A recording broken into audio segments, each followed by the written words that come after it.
In this video, I'm going to show you how to take partial profit on MT5. So the first thing you want to do, of course, is open up MT5, and then on here, you just want to basically buy something first. Of course, if you want to sell, you will have to buy as well. So let me just buy a bit of this. And then over here, what you can do is two things. You can either double click this dotted line over here, which is basically green one showing it where you bought. So you can double click it like this, and this window will open up, or you can just double click over here where you can see your current position. So double click that, and there we go. The same thing will pop up. From here, what you're going to have to do is usually you're going to have this under modify position. So this is what it's going to look like. And you want to make sure you switch modify position to instant execution.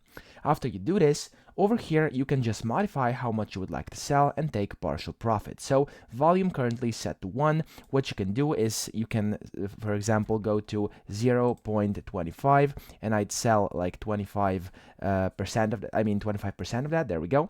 And then once you do this, you can simply click on sell over here, and just like this, you've done a partial profit. So that's pretty much it. I hope this video helped you out. If it did, please subscribe to the channel and help me out as well.